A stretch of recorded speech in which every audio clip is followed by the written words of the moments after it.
separated Matthews and Smith and Hutchison and Stassen, who were also first and second on the Dakar Challenge. Fuller and Murphy were the second Class P car among the Class A big guns. Day 2 of the Toyota Kalahari Botswana 1000 Desert Race, with tensions starting to mount as the start of the first racing section approached. It's time to focus on tactical considerations, as the race is never won on the first racing section, but can easily be lost. I think the desert race is always about tomorrow, to be honest. We have to get through today cleanly, and we're nice and close to the front, so we'll just take it easy. A cautious approach to the day was on the cards for Marius and Jolinda Fourie, who were handily placed in the Dakar Challenge. Ja, jy sien, ons gaan maar net probeer ons bes te gee, hard ry en net om klaar te maak sonder om foute te maak. The Botswana Defence Force Band was in fine fettle with a huge and enthusiastic crowd on hand as the cars lined up for the start. Spectators crowded into hospitality centres inside the race headquarters complex, with thousands of excited enthusiasts lining the route at the start as clerk of the course Rex Borum waved away Colin Matthews and Alan Smith. The crowd erupted as Colin Matthews and Alan Smith took off with Evan Hutchison and Donnie Stassen and the rest of the pack in hot pursuit. With cars setting off as per their Donaldson prologue times, it meant there was close racing and all-out action right from the start, and the crowds loved every minute of it.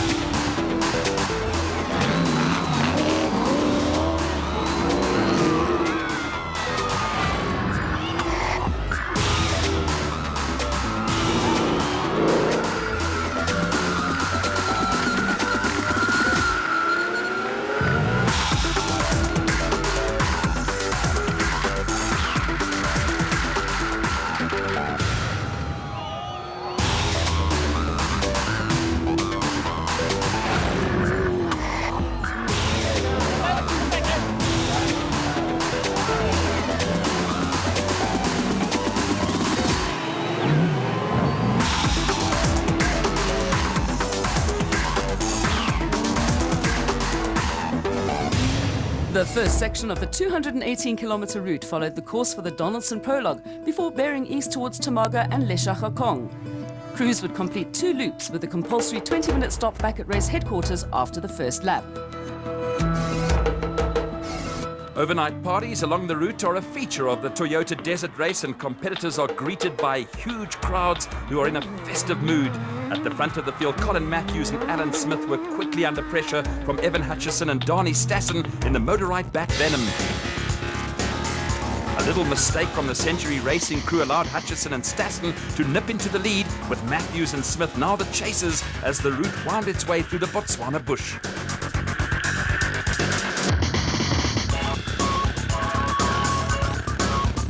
The change up front now saw Colin Matthews and Alan Smith leading Class P, with the pair dropping to second in the special vehicle category and the Dakar Challenge behind Evan Hutchison and Donnie Stassen, who had a clear road ahead of them in the motorite entry.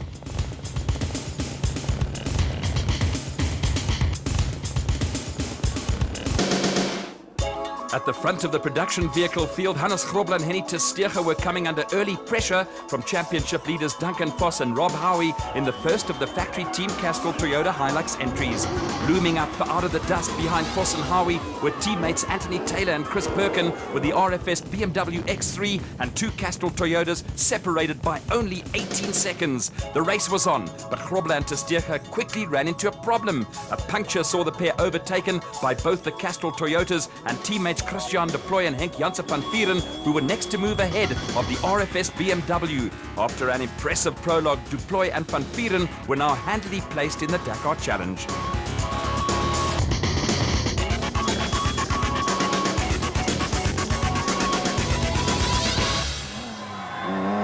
There was little evidence of ring rust from Thomas Rundle and Joan Moore in the Baden Tyre Nissan Navara. The pair were only 13 seconds behind de Plooy and van Vieren, but were coming under pressure from Marius and Jolinda Fourie in the PHB Bat, with production and special vehicle crews racing each other for Dakar Challenge glory.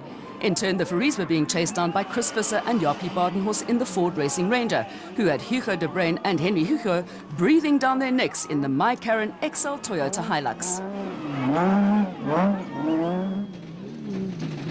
The father and son combination of Nick and Ryan Harper were going along steadily in the Motorite Revo 4x4, while a little overshoot cost Mark Corbett and Julian Hardy a few seconds in the Century Racing CR4. Chasing after the Century Racing pair were Richard Fuller and Dennis Murphy, who was still second in Class P. The route then wound its way back towards the designated service park at race headquarters in Kumakwane. The first loop was largely unchanged from last year's course, and there were no hidden dangers for competitors who would welcome the 20-minute break at the end of the lap. At around the halfway mark of the first loop, Evan Hutchison and Darnie Stassen were still running at the head of the field, and all was well with the Motorite team. Then a little gremlin crept into proceedings, and a slow puncture finally brought a temporary halt to further progress for the Motorite bats. The pair were forced to pull off the track to change a wheel, and Colin Matthews and Alan Smith were back in the lead in the Century Racing CR3. That didn't last long, for such was the pace of the production vehicle leaders that Matthews and Smith politely moved over to let a string of faster cars go sailing past. First it was the two Castrol Toyota Hiluxes running at the front of the production category.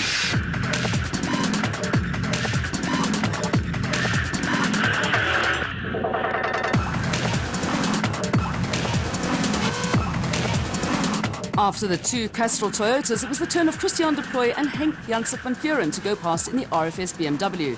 Next up were Thomas Rundle and Johan Moore, who were starting to put pressure on the RFS BMW pair. And in quick succession, Matthews and Smith again sportingly pulled over to let through Hugo de Bruin and Henny Hugo and the Grobler Testege RFS BMW.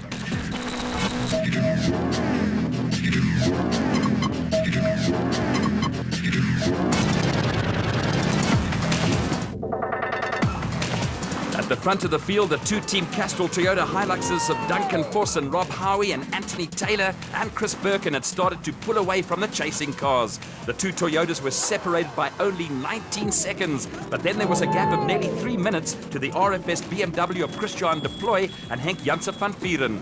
They eventually succumbed to pressure from Thomas Rundle and Johan Moore and were now starting to be chased down by Dakar Challenge rivals Hugo de Bruin and Henry Hugo in the MyCarron XL Toyota that was showing the scars of battle. Donaldson Prologue winners Hannes Grobler and Henny Testege had slipped back to 6th amongst the production vehicles. Grobler is something of a national hero in Botswana, but it's easy for even the most experienced crews to produce an anxious moment or two. A quick demonstration that experience is knowing which bushes to hit without doing any damage. Further back, Evan Hutchison and Darnie Stassen were mobile again in the Motorite Bat Venom. They were still leading Class A, but had dropped back in the Dakar Challenge. But up ahead, there was a heartbreak situation for Colin Matthews and Alan Smith. We're out of fuel. I think we ran out of fuel. Fuel. Oh, that's a bad one. We added extra last night, put in 120 litres to do a 200k loop. We averaged 40 litres per 100. Today it looks like we're averaging 55. The Century Racing pair eventually scrounged fuel from friendly locals, but their race and Dakar Challenge hopes were in tatters, as first Marius and Yolanda Fourie in the PHB Bat, and then Chris Visser and Jappie Badenhorst in the Ford Racing Ranger went past the stranded Century Racing CR3. A good first loop saw Quinton and Cully Sulvold pick up a couple of places amongst the special vehicles now running ahead of the Motorite Revo of Nick and Ryan Harper, who had Lance Woolridge and Ward Huxtable hot on their heels in the second Ford Racing Ranger.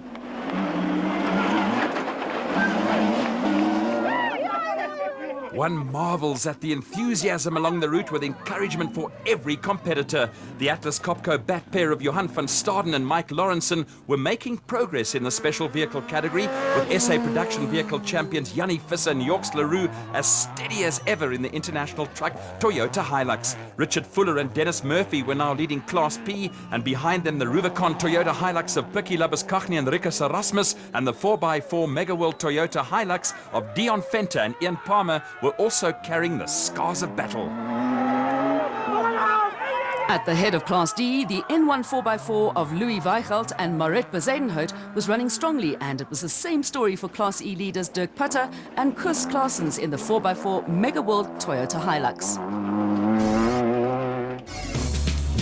Back at the designated service park, the two-team Castrol Toyotas were in control of matters. They were only 19 seconds apart, but were still nearly 3 minutes ahead of the next car. We can't complain, we sort of passed the guys ahead of us, so we're lying first and second, so it's just a question now of keeping it together for the next loop. At the end of the first loop, the first 20 cars were separated by a little over 10 minutes, and Evan Hutchison's reaction to the morning said it all. It's the desert. Oh, it's tight and tough, eh? Just left, right, left, right, left, right. It's just so tedious and frustrating. Anyway, we had a good morning. We went quite hard this morning. We caught Colin and we passed him and we pulled quite a nice lead. And we picked up a slow puncher. I don't know what it was. Anyway, we had to stop and change it, so we went back quite far. We caught up a few places. We got past Colin again, so we're back in the lead of class. A string of crews complained of constantly being held up in the dust by slower traffic, and among them were Ford Racing's Chris Visser and Jaapie Badenhorst. Just dust, and more dust.